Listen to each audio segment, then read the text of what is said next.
Okay, so let me first give a brief introduction to the registration problem. The goal of solving a registration problem is to align two objects.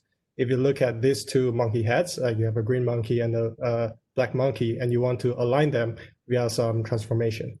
Okay, there are many different variants in computer vision, computer graphics, imaging, and machine learning. However, today we're just going to focus on the simple study of rigid registration. Okay, so to start, I'm gonna first introduce a few objects.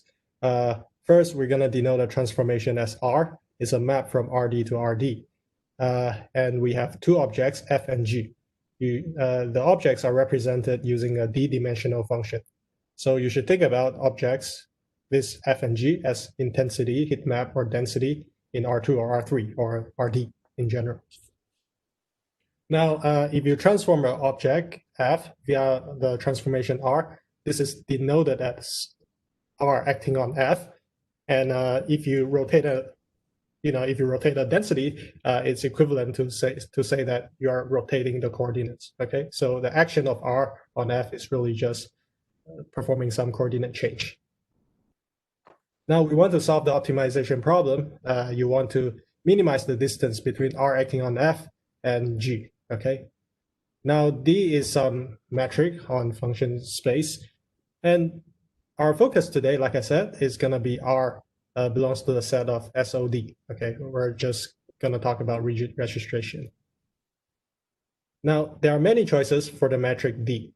Okay, you can use, like, for example, L2 distance, KL divergence, and I mean, like, of course, you would think that, I mean, due to the popularity of optimal transport these days, people would use Wasserstein distance. Okay, so this is a definition of Wasserstein Q distance between R acting on F and G. Okay, so the Wasserstein distance is defined via this infimization problem. It's a linear infimization problem over a coupling mu. Okay, mu is a joint density on the space, on the product space X and Y. Okay, and mu satisfies these constraints. So mu must have marginals R acting on F and G. Okay. Now the interpretation of this problem is the following. So let's say you have these two density G, and then R acting on F, and you want to move mass from this density to the other density. Okay. So the infinitesimal work that you've done by moving mass from this point to this point is x minus y times d mu xy. Okay, so the norm of x minus y times d mu xy. So this is the infinitesimal mass got moved from this point to this point. Okay, so now if you just integrate over all this infinitesimal work done, you get your you get this cost function, and now you want to minimize the work done. Okay, so you essentially you minimize this joint density, which gives you how much mass you want to move from one point to another point. Okay. Now the reason I spend time talking about Wasserstein distance is because this is actually if you use this distance, this gives rise to a very old computer vision or computer graphics algorithm called the iterative closest point. So if you let F and G be a discrete measure, and this F is supported on the points xi, and this G is supported on the points yj. Okay, if you use that, if you do this, your Wasserstein distance will become the following. Okay, so this is the discrete version of the Wasserstein distance. So mu ij is again the joint density that you minimize over in the Wasserstein distance, and since you're using Wasserstein Q, and you're gonna have this norm to the power Q, and mu has to satisfy this doubly stochastic matrix constraint. Okay. All right. So let's say you solve one of this problem. Okay. Let's say you solve for mu. Essentially, that means, like, if you have a two set of points, let's say you have a set of points on this horse and a set of points on this goat, you're establishing matching between these two set of points. Okay, so if you have a non-zero entries in mu ij, that means that, for example, mu ij is not equal to 0. That means point I is matching to point j on another shape. Now, okay, so to get the transformation, you further minimize over the rotation r. Okay, so you minimize, you have an outer loop that you minimize over r. Okay, so this is the full optimization problem. Okay, you minimize over r and mu ij, and r satisfies the constraint that it belongs to the set of special orthogonal matrix, and then mu is a doubly stochastic matrix. Now, if you are given R, like I said, it's just a linear problem in mu. You can get a permutation solution mu because why? Because this is a linear problem in mu, and then since mu, this is the set of doubly stochastic matrix, and the permutations are the vertex of the set of doubly stochastic matrix. So if you solve a linear problem over the set of doubly stochastic matrix, you're gonna get the vertex, which are just the permutation matrices. Well, you can solve for mu using many approaches. Like heuristically, you can do the best nearest neighbor search, or like closest, or like you can solve it using Hungarian algorithm. This is like the best bipartite graph matching problem. And given mu, okay, so given mu is a little bit trickier. So when this q, okay, q is equals to 2, you can develop the square, and then in this case, you're just gonna left with a linear term in R, okay, because there's a term like R transpose R that is just gonna be identity. So there's no quadratic term if q equals to 2, okay. So when q equals to 2, you have a linear problem in R, and in this case, you can solve R by polar decomposition. When both are unknown, you just do alternating minimization, and this is the entire point of iterative closest point. However, you always get local minima, and there are many variants to help convergence. So I'm just gonna list some of these variants. One is that you make mu more stochastic. Essentially, you can throw in some regularization to make it less sparse. Okay, beyond that, you can also identify some transformation invariant features, like using things like SIF or Laplacian embedding. In this case, you can establish some correspondence. Essentially, you can guess some entries of mu just from the transformation invariant features. You can also do outlier rejection using a robust norm. For example, like I said, when mu, so let's say we're given some mu. Okay, we're looking at the R problem, the R stat. Okay, in this case, the problem becomes the following. Okay, so previously I have a double sum over I and sum over j. Now since I fix a mu, it becomes a single sum because j equals to mu I. Okay, so because mu is a permutation, once I fix it, I identify the corresponding j. Okay, for I. Now the permutation is often wrong, like I said. So you can use q lesser than 2 for outlier rejection. There are like related approaches to this, such as related least squares and so on and so forth. Okay. All right. So let me close the introduction by saying why do we actually want to care about this problem? Because this problem is actually a close relative to the at least one of the motivation is that this problem is actually a close relative to the generative adversarial network. So you can think about this process of this process of iterative closest point to be some type of special case of the Wasserstein generative adversarial network, where the distribution that we're considering is low dimensional, and the transformation is a rigid transform instead of some neural network transform G theta. Okay, so if you look at the discrete setting for WGAN, is essentially this problem over here, where in the outer loop you minimize over some neural network transform, and then inner loop is a minimization over mu. This is like the Wasserstein distance, okay, between two densities specified by Yj and G theta Zi. Okay, so these are the support of the distribution. Okay. Now, so in GAN we think about like one set of points, okay, as being generated from some latent variable Zi via this neural network function G theta. Okay, so once you generated some observed variable via the latent variable, you try to match it to Yj. Okay, under some Wasserstein metric. Okay, so Yj, these are like sample images in some 512 by 512 discretization space. Okay. Right. So here's a illustration of generative adversarial networks. You have one set of points. These are one set of real images. These are like my Yj, and these are like my G theta Zj. These are generated via some unseen latent variables, and you just want to match the histogram of these two. Okay. Right. So any questions so far?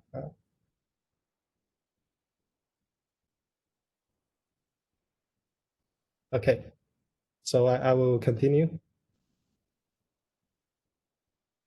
Okay. So the first part, I'll talk about maximizing the robustness of point set registration, actually using non-convex optimization. Okay. So right. So let's talk about the case. We assume that we're in the step of determining the rotation. So essentially, that means that we assume that the joint distribution or the correspondence or the matching mu is given. Okay. Now we want to remove the outliers in our step. Okay. Now we want to solve the least unsquared. This is a problem we want to solve. Okay. We want to solve this least unsquared problem. Like I said, I remove the square over here. Okay. Right. So essentially, I have two sets of points, xi, yi, and I want to match xi to yi. Like I want to transform xi to yi via rotation r, and in this robust formulation. Okay. Like I said, it's very easy to solve when you have this square over here. Okay. All you need to do is you develop the square. Okay. And then essentially it boils down to you first take the SVD of this object, xi, yi transpose, kind of like a covariance matrix, except you have a yi. And then you take you let R equals to VU transpose. However, you cannot really do this when Q equals to 1. Okay. Well, there are many non-convex methods to solve it, actually starting from long time ago. You can solve it using iterative weighted least squares, or you can do it like a RenZag. Is a very old computer vision technique. It's again like by, once you solve by subsequently filtering out like the points that you think that are outliers. Okay, I mean sequentially. Okay, sequentially filtering out the points that you think are outliers, and there are this type of methods are also used like in the context of a robust subspace recovery, and they are able to give guarantees to it. Okay. Now, well, there are also convex methods to solve this. So as you can see in these previous slides, the non-convexity of this problem actually comes from R is in SOD. Okay, so the cos is convex, but the domain is non-convex. So conveniently, the authors here, they relax SOD to the convex hull of SOD. And in a little bit later, I'll show that this is not an ideal choice. Okay, and you can do more elaborate convex relaxation, like using this formulation of truncated least squares. So essentially, you have some cutoff. So as long as if the cost is too large, you actually want to cut it off to reduce the effect of outliers. So in this paper, they give some large convex relaxation with ON squared, number of variables. So here, N is number of points, okay? Now, okay, so let me just give a brief summary of our approach. We directly do manifold subgradient descent on SOD. Okay, so here let me give an illustration of a manifold descent. So manifold gradient descent. Let's say V is your gradient and you start with point X. You move in one step along the gradient in the tangent plane. Okay, after you make the move, you project it back to the manifold, and you make a move this way. So here in the first term, GT comes from a projection of gradient of L. Okay, so gradient of L is your typical Euclidean gradient, and this like RT skew RT transpose. This is really just a projection to the tangent plane of the rotation manifold at point RT. Okay, so now you get a gradient in the tangent plane, and like I said, you make a move in the tangent plane. Okay, just like you treat it like as if you are in the Euclidean space, you make a move with a step size eta t. Now you get your new point QT, you just pull it back to the manifold. Okay, right, and you get your new RT plus 1. So, okay, before we go on, let me just show some results on this simple scheme.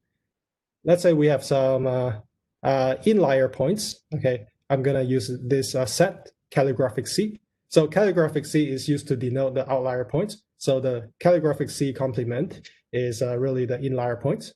In this set of inlier points, yi equals to xi. Okay, so they are the same points, and then xi is taken from the is drawn from the uniform distribution on the sphere. Okay. Now we have some outlier points. In this case, xi and yi, they are sampled randomly from the same distribution, uniform distribution on the sphere, but then they are sampled in an IID way. Okay, so xi and yi, they are sampled independently from each. They are identically but independently. Okay, so they are not. They don't have. There's no relationship between them. Now, okay, so this set of corrupted points is a subset from 1 to n, and then the corruption level is denoted by just the number of elements in this calligraphic C set divided by n. Okay, this is a corruption level, and under this model, we want to recover identity using the manifold gradient descent method. Okay. Now let's take a look at this graph that I plotted. So here the x-axis is the noise ratio. Okay, so essentially it's p. The larger the p, the more corrupted it is. Okay, so the x-axis is the error. Okay, I'm measuring how close my recovery is to the identity. Okay, now okay, let's look at these three curves. The green curve is essentially coming from least squares loss. Okay, and as you can imagine, least squares has no mechanism to defend itself against outliers. So you can see the error is order 1. Okay, it's always order 1. Now okay, let's look at the blue curve. The blue curve comes from the method that I said, the convex relaxation method.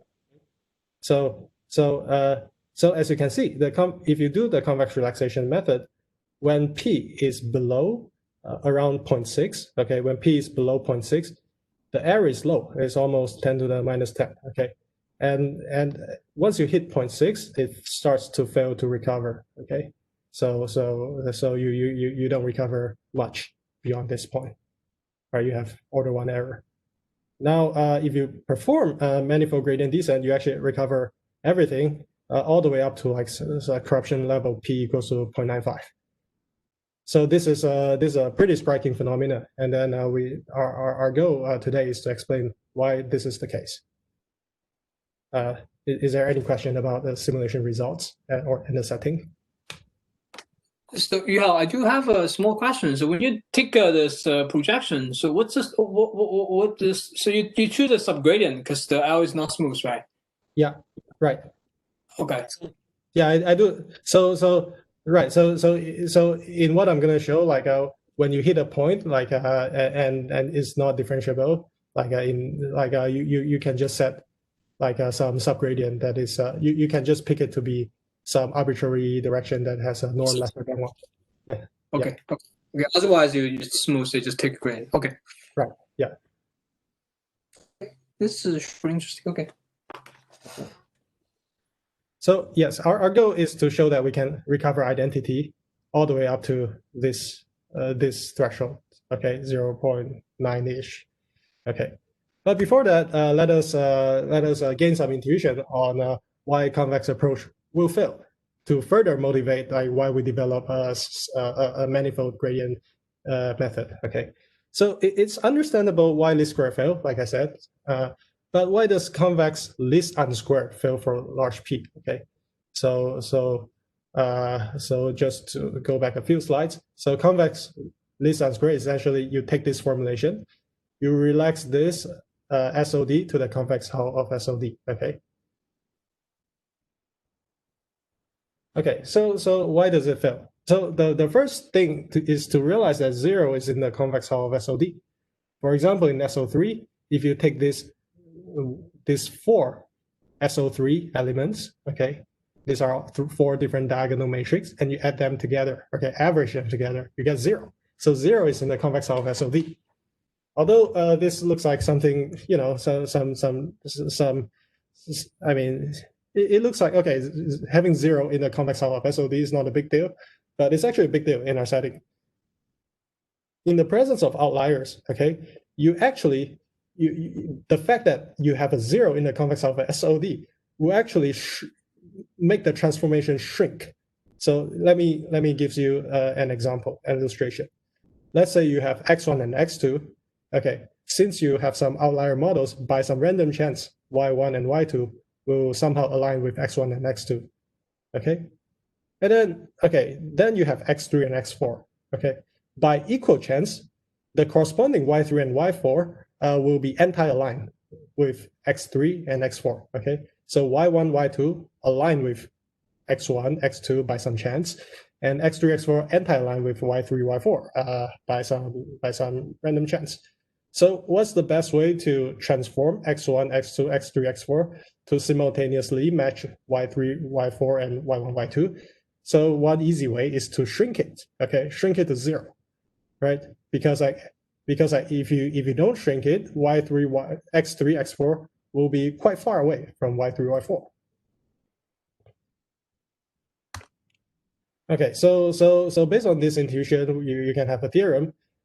So we have a theorem that says that if P is larger than some threshold P tilde D, okay, so essentially if the corruption level is higher than a certain threshold, with high probability, okay, if we solve this problem, okay, the least unsquared formulation with a convex relaxation, okay, there's no exact recovery. And we computed, okay, so this D, when D goes to infinity, it actually tends to 0.58. That's exactly where we see the transition. Okay. Okay.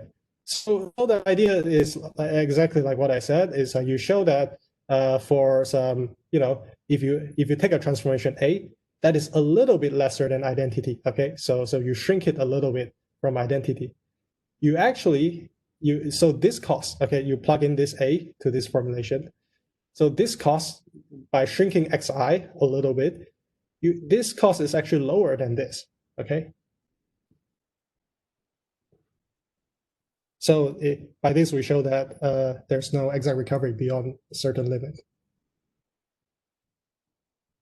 Okay, so now we know that the trouble is, so this further motivates why we fix ourselves to be on the rotation manifold, because if we fix that thing, that 0 will never be, since 0 is never an element in the set of rotation matrix, so there's no such issue. Okay. So in subsequently, I'm going to show how how the Lie algebra, in fact, when you restrict yourself to the rotation manifold, we'll see how the Lie algebra of the rotation manifold helps us to actually take care of those outlier points. Okay. Now, okay, our approach is a manifold gradient descent. And here, in order to I don't know, like to make it a little bit more idealized, so that we don't need to take into account of like for example, Hessian of the cost function and this type of calculation. So we study the dynamical system on the manifold corresponding to the manifold gradient descent. So essentially, we think about the case where the step size is really small to get an intuition of what's happening. Okay, so now we have this dynamical system. The change of R is governed by is corresponding to the negative gradient direction. Here, this gradient is the Riemannian gradient. It's not your Euclidean gradient. So Euclidean gradient is denoted as partial L, and the Riemannian gradient is denoted as grad L. Okay, like I said, the Riemannian gradient comes from you taking the Euclidean gradient and you apply a projection. Okay, so this RT transpose Q RT, this is really a projection to the tangent space of RT. Okay, so our goal is to show that the Lyapunov function corresponding to this dynamics. Okay, so this is the spectral norm of R is an object that decreases in time. Okay, so here log is the matrix logarithm, and log. So I want to point out a few things. The interpretation of log R is the following. So log R, okay. The Frobenius norm of log R is really the geodesic distance between R, T, and identity. Okay, so now here we're gonna study the spectral norm of log R instead of Frobenius of log R for a reason that will be apparent later. Okay, so let me just illustrate a little bit. What does it mean by log R? Okay, so here's an example on SO2. SO2 is a circle. Okay. So now here is your identity, here's your RT. Now log RT is really just the angle between RT and identity. Okay, so we want to show that this is a decreasing, so log R, spectral norm of log R is a decreasing quantity, okay, in time. So in order to study that, we note that so log R, which is really an object in the Lie algebra of SOD, it has the following SVD. Okay, this is some well-known fact. So assume that. So I'm going to assume for simplicity D is even, although these all can be taken care in the same way, pretty much. So log R is can be decomposed into the following form. So here you can think about this as a singular value decomposition if there's no such matrix. Okay, so UI is really D by 2 matrix. Okay, so it's a D by 2 matrix. It's a very tall and thin matrix, and where each of these columns are orthogonal to each other. Okay, so UI transpose UI, these are identity. So you really should think about this as some type of singular value decomposition, except you insert a skew symmetric matrix between UI and UI transpose. Okay, and so the interpretation of this is you kind of decompose R into many SO2 rotation in different planes specified by UI. Okay, so sigma I is really the angle of rotation within each plane. So I order it such that sigma 1 is larger or equal than sigma 2, and so on and so forth. Okay. So UI, again, UI specify the plane of rotation, and sigma I is specifying the angle of rotation in each plane. Okay. Now recall that this is our dynamics governed by our manifold gradient descent. Okay. drdt equals to this projected gradient.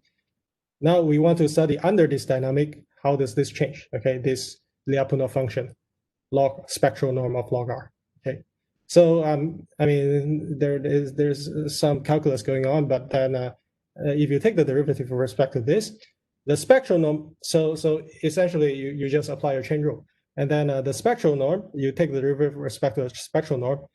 You're taking the derivative with respect to sigma 1, right? So if you do that, like you can see, it's intuitive that how this pops up. U1 times the skew symmetric matrix times U1 transpose, right? Since you take derivative with respect to sigma 1. And now you're gonna have a drdt term because of chain rule. So as you can see, drdt, it's something that looks like this, and you just insert it here. Okay, so there's some algebra, like some calculus and algebra going on there, but essentially that's how we get it. Okay, and now okay, so we have a skew symmetric matrix here and another skew symmetric matrix here, and then you can conveniently drop this skew symmetric matrix because since this guy in the second slot is already a skew symmetric matrix, and now you have this red term over here. Okay, and our goal is to show that this red term is larger than 0. So if we can show this red term is larger than 0, then we have a decreasing function in time for spectral norm of log R. So any questions so far?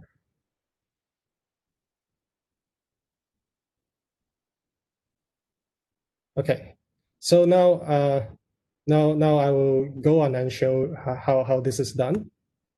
Okay, now let's look at the Euclidean gradient partial L. Okay, so we split it into two sets. Okay, one is the Euclidean gradient corresponds to the non-corrupted point, and the Euclidean gradient corresponds to the corresponding to the corrupted point. Okay, so for the non-corrupted points, it looks like the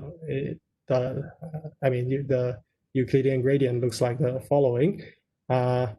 So if you, okay, in this case, let's plug in this, okay, this expression into the expression of the red term I have in the previous page.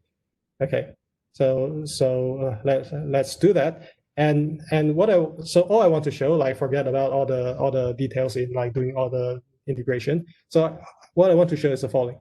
First, you have a summation over all the non-corrupted points. Like, you change this to an expectation. Okay, so instead of having a summation, you have an expectation. Okay, so now once we turn it into expectation, you can use all the machinery of trigonometric integrals and all these things, and then we're gonna get this lower bound.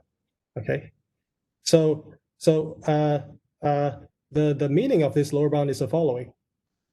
So as long as p is lesser than 1, this is larger than 0. Okay. Now, as long as log r, okay, spectral norm of log r is less or equal than pi, we have this being larger than 0. Okay, because we have so we have in that case we have an angle that is smaller than pi over 2, and we know that cosine for angles that are smaller than pi over 2 are larger than 0. So this says that as long as we somehow initialize within, like, if we initialize our r's such that it doesn't touch pi, so it doesn't anti-align with your identity rotation, you're gonna get a gradient that is pointing towards the identity. Okay. So this already kind of review what we are seeing in the simulation, right? So we can tolerate the corruption level p all the way up to 1. Okay, so you might, okay, so but the thing is, I've only evaluated the gradient coming from the good parts. What about for the gradient coming from the bad parts? Okay, so here's the important thing. Okay, this is in the gradient from the bad part is actually vanishing. Okay, there's this, and this is really something that comes from the property of the Lie algebra of the rotation group. Okay, so in that case, so if you can show that the gradient from the bad parts has very little contribution, then we're pretty much done in proving our theorem. Okay, now okay, let's look at the gradient from the bad part. So I split it into two terms. One is this blue term and this red term. Okay, and I'm gonna work with the expectation version of the gradient instead of looking at the summation. I'm gonna look at the expectation. Okay, So because once the sum is large enough, we can have central limit theorem and so on and so forth. Okay. And now so we plug in first the blue term into this expression. Okay. Now, if you plug this in, if you look at the numerator, it looks like the following. You have this R and this R transpose, they cancel out, it becomes identity. In the numerator, you have xi transpose times a skew symmetric matrix. And you have symmetric and the skew symmetric part. You take their inner product, and then it's going to be 0. Okay. Now let's look at the red part. Okay, the red part is a more interesting part. Okay, let's look at the red part. So again, we're just going to focus on the numerator because the denominator will follow a pretty similar manner. Okay, so now let's look at this numerator. If we so first, I just all I did is I plugged this red term into the previous expression. Okay, and I get this in the numerator. Okay.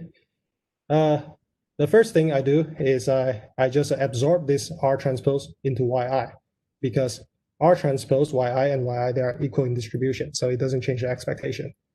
Okay, this comes from the fact that Yi is a uniform distribution on the sphere, so you rotate a uniform distribution, it's the same. Okay. Now the second equality, all I do is I interchange xi and yi, and I can do that because xi and yi, they are sampled IID, okay, from the same distribution. Okay, I take them from the same distribution, so I just swap xi and yi, and the expectation doesn't change. Now the third equality comes from taking the transpose in the first slot, okay, in the first slot and the second slot. Okay, in that case, if this is the transpose of the first slot, yi xi transpose, if you take the transpose of the second slot, you acquire a minus sign because this is a skew symmetric matrix. Okay, so again, this term solely comes from the Lie algebra of rotation group, which are skew symmetric matrices. Now, as you can see, the second line is equals to the last line is something equals to minus of itself. So that means it's in expectation, it is 0. Okay. All right, so essentially both red term and blue term has 0 contribution in expectation. Is there any questions so far?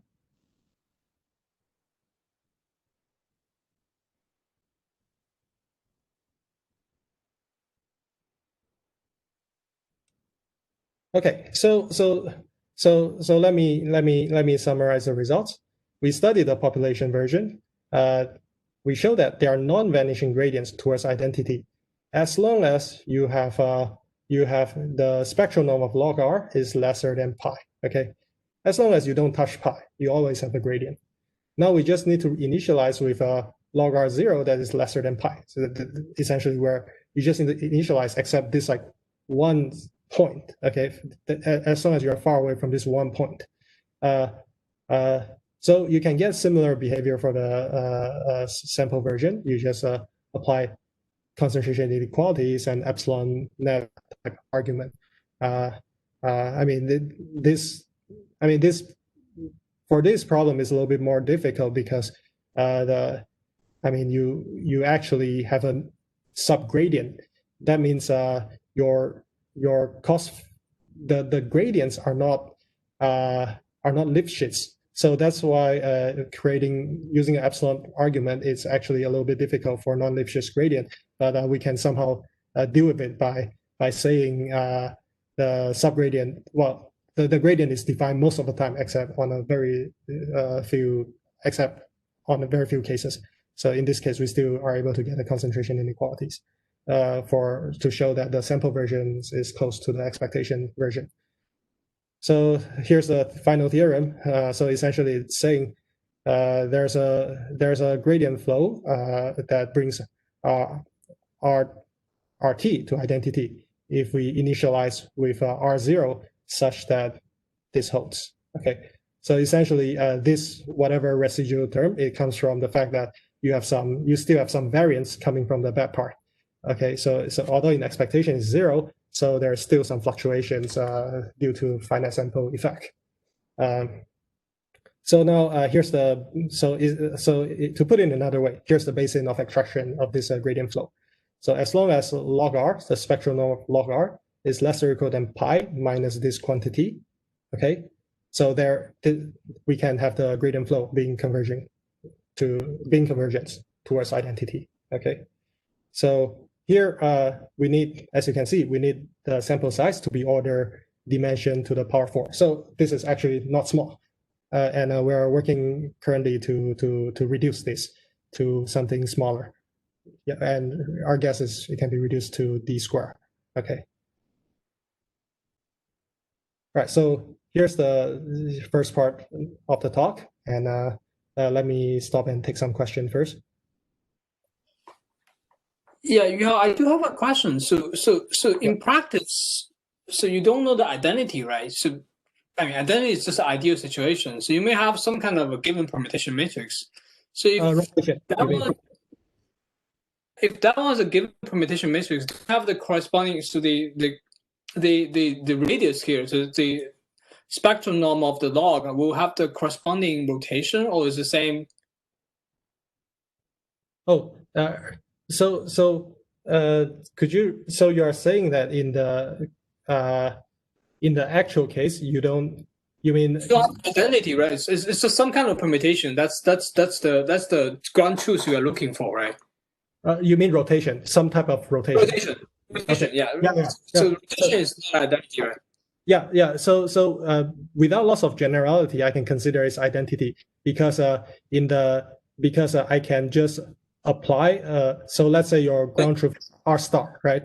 I can just R star transpose to both X and Y, and then still prove a theorem about I want to recover identity. Yeah, that part I agree. But in that sense, the spectral norm that spectral norm control will not change. Is that? Yes, it will not change. Yeah, because you apply the transformation R star transpose.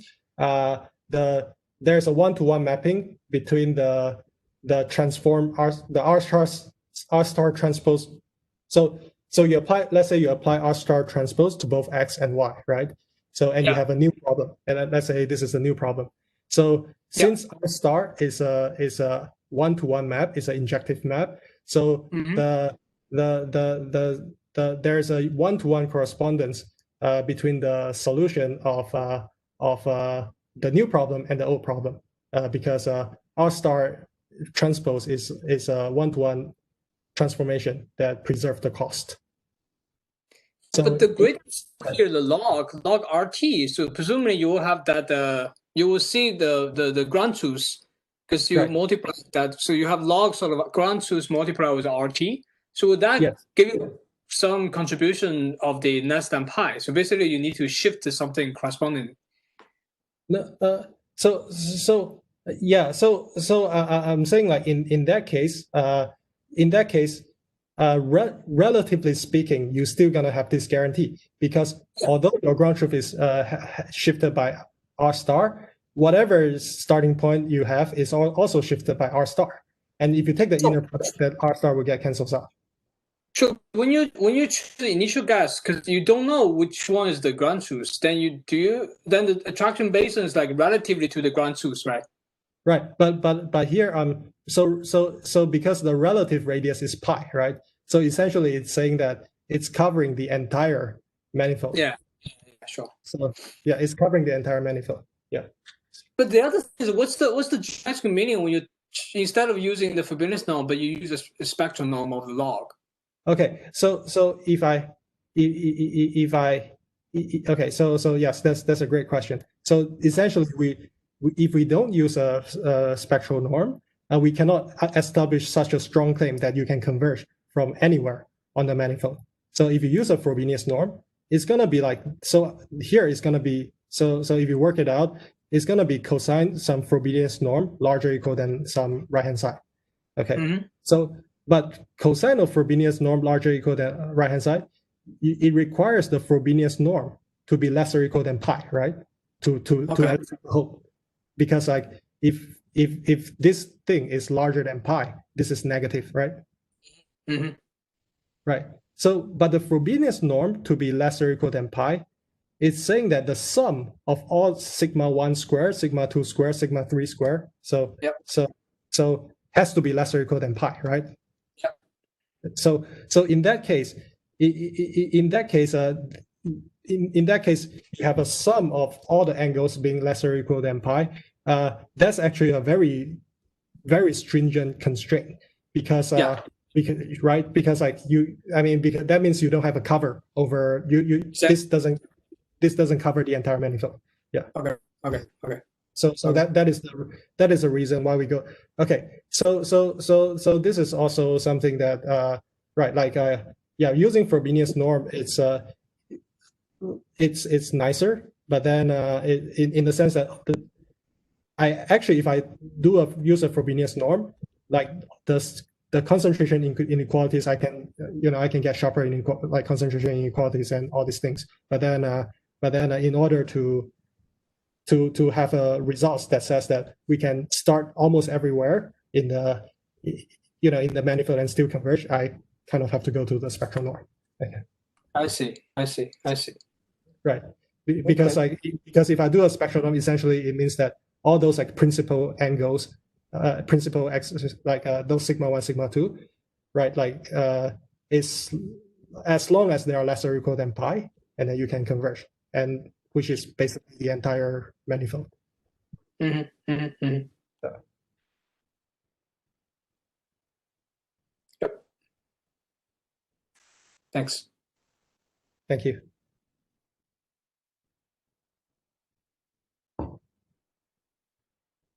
Okay, so here's a work that that I actually so I'm sorry that I have to talk about a work that I do like maybe 4 years back, but then I think it's very relevant, and I'm still working in this direction, trying to get some better results. So I think I'll put it here. Okay, so in this work we try to estimate both for rotation and the joint coupling simultaneously. Okay.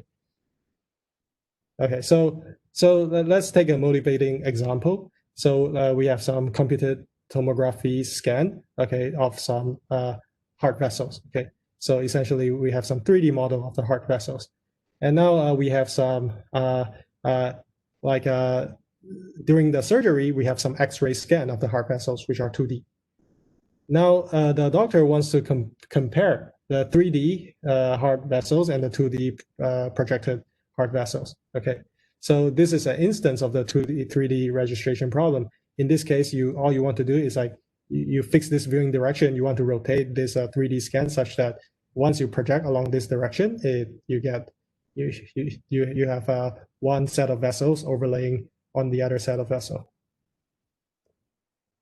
Now, okay, so the typical thing is you first segment the vessels and discretize the points. And the next thing you want to do is you want to establish the correspondence between 3D and 2D objects. So essentially now you need features that are invariant to both rotation and projection. And it's harder than the 3D registration problem because like it's really hard to define like projection invariant features. So in 3D registration, you can use, for example, junctions as features, okay? Like the junctions of this vessel. But it's actually difficult to identify junctions in 2D, 3D because once you project, maybe there wasn't a junction, but on the 2D screen, it looks like there's a junction. So the typical way is still the old workhorse. You use ICP to get both correspondence and rotation at the same time, okay? So now recall that the ICP that you alternatively solve for mu and r, okay, in this formulation. And like I said, mu, let's say some permutation matrix, although in practice it's not really, it's just some partial correspondence matrix. And then r is some guy in SOD. Like I said, you often encounter local minima. So let's perform some reformulation. You can write this conveniently, mu ij, as some permutation. So instead of having mu ij here, you apply mu ij to one of this j, okay, and you kill one of this double summation, okay. So I abuse my notation a little bit. So mu ij is used to denote as a matrix, and it's also denoted as a function on the index. Okay, I abuse the notation a little bit. So because it's a permutation matrix, it's sparse. There's only one non-zero per row or per column. So you're gonna kill one of the double summation. Okay. Now you have Rxi minus y mu I, and then you rewrite this y mu I in terms of y times mu. Okay, mu essentially you permute the columns of y. So here X is a matrix coming from stacking the points x1 to xn. Okay, so this is a d by n matrix, and y is a y1 to yn. It's a d by n matrix. Okay, so intuitively you want to rotate x. Okay, rotate x, and then you want to shuffle the columns of y such that Rx minus y mu they match. Now the cost is convex. However, the domains are non-convex. Okay, it's a discrete set of, we have discrete set of permutation mu, a non-convex set of permutation for R. Okay. All right. So previously I said, okay, it's not beneficial to do convex relaxation, but at this point, like we're doing a joint like a estimation problem. In some sense, like this is too non-convex, and there's, I mean, if I just directly solve it using any local solver, it just gets stuck, and I have no choice but to relax both domain. So I have relax the permutation to the doubly stochastic matrix and relax the rotation to its convex hull. Full relaxation, fully convex. Now, okay, so in the case for 2D, 3D registration with M images, all you do is you throw in a projection operator pi j per image. Okay, so for each image you want to take X and you rotate it and you project it. That gives you your image yj. Okay, and then again you need a permutation to permute those yj. Okay. All right. So that's okay.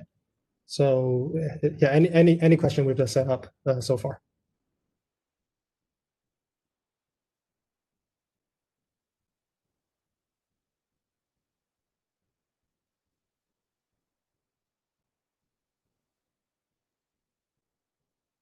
Okay, so let me continue. So consider a case when there are two images, m equals to 2. And again, I'm just without loss of generality, I let the ground truth be identity. So R0 is identity in 3 dimensions, and mu0 is IN, is the identity permutation matrix. And this is how I generate the data. Y1 equals to pi1x, y2 equals to pi2x. Okay, right. So and I consider there's no noise in this case. Okay, just because this problem is more difficult and it's actually more difficult to get some stability guarantee.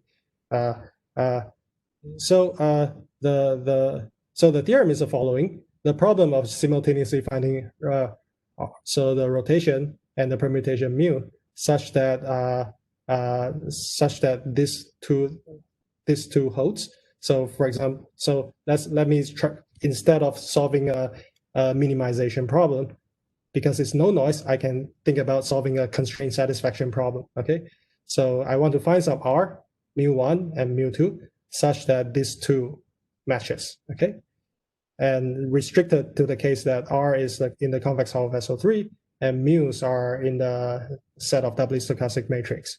Okay, so if you solve this constraint satisfaction problem, this has a unique solution that R equals identity, mu1 equals identity, mu2 is equal to identity. Okay. All right. So for the sake of illustration, I'm just going to demonstrate how we show this for the case of 3D registration. So like I said, we want to find R and mu such that Rx equals to x mu, right? X equals to y, right? Because the transformation and the permutation are both identity. Like that's the without loss of generality, we assume that. Okay. Now we want to get back R and mu equals to identity. Okay. Like I said, R is we can even further relax R from the convex hull of SO3 to the spectral norm ball. Okay, this is like a further relaxation. And then mu is a constraint to the set of doubly stochastic matrix. And I'm going to show that this has a unique solution. R equals to identity, mu equals to identity. Okay, right. This is the 3D registration problem of the of 3D registration version of the previous problem. Okay, is that clear? Yes. Okay, so the idea of the proof is quite simple. There is a by contradiction.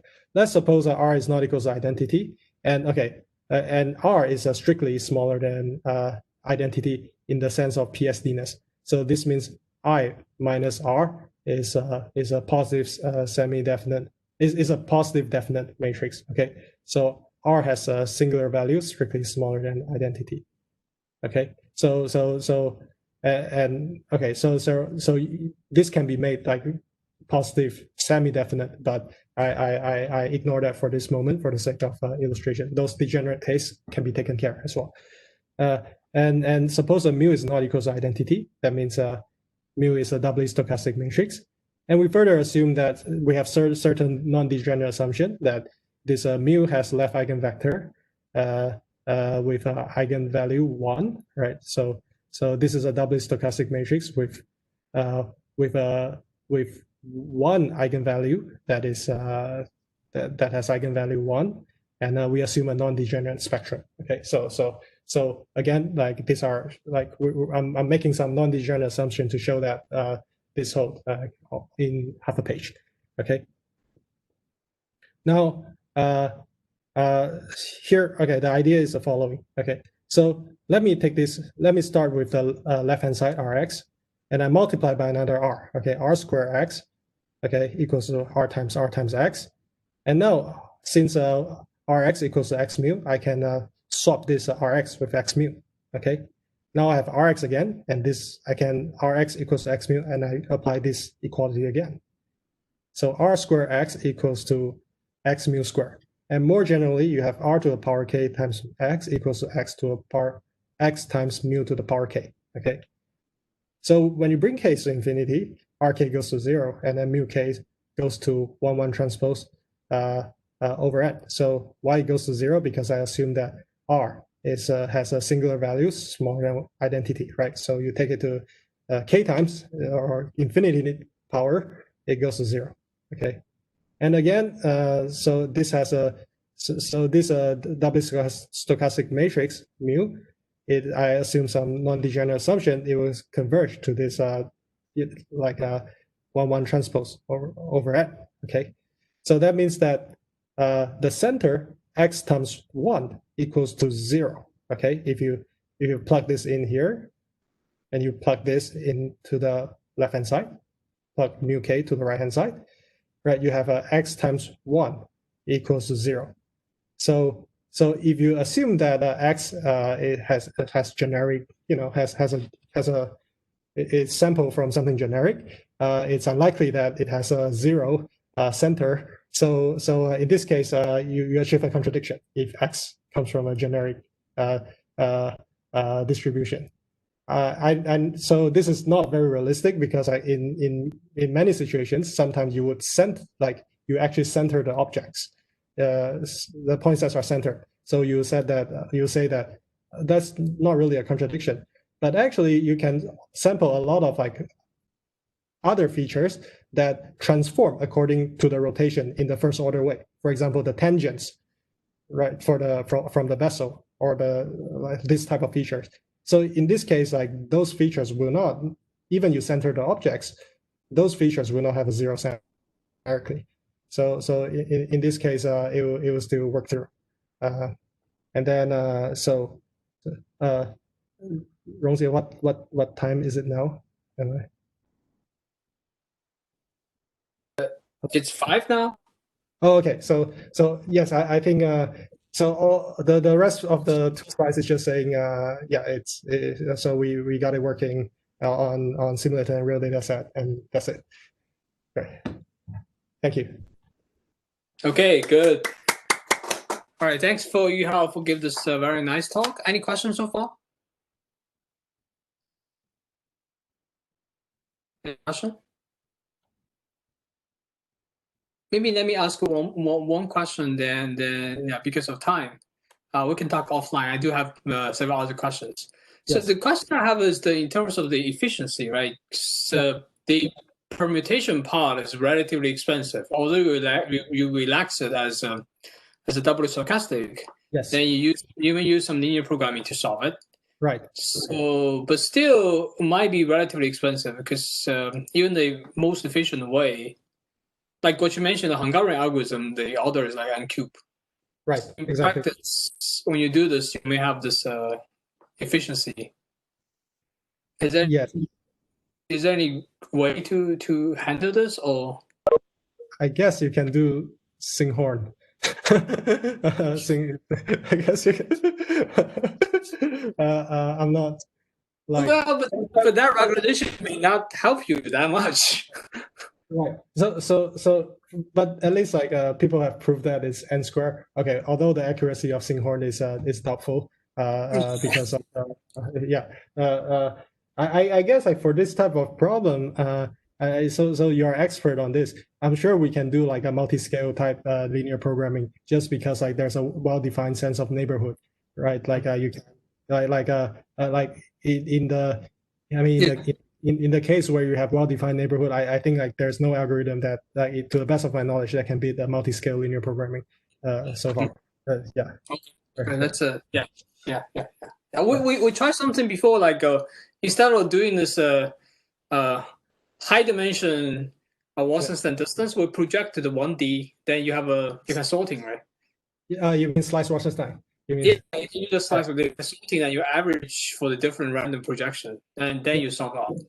It's so does this hinges on like Johnson Linden Strauss? Like you cannot have a too high set of like too high dimension set of points, like so that you do the random projection is still roughly isometry. Well, the thing is what we try is basically shape matching. So the point cloud is essentially like a two-dimensional manifold in a high-dimension space. So that makes sense. I see. So will it like will it help to like so when you do this, will it help to escape like so I guess like there's also this bigger problem that whether like you even you solve the original problem, you encounter local minima. So no, right. it will not help you solve this problem. Okay. So even you may not really cover the original problem because people you have some arguments. Right. But it sort of can speed up a little bit. But anyway. I see. That sounds nice. Yeah, I actually yeah, I'll have a student try it. Yeah. So, anyway, we can well, yes. Let's work on that. Yeah. Yeah. So any other question? Yeah, if no more question, let's thank Yuehaw again, and thanks so much for giving this very nice talk. All right, so then we'll see you next time in our seminar. So Yuehaw, do you have like a couple minutes? I can. Yeah, of course. Yeah.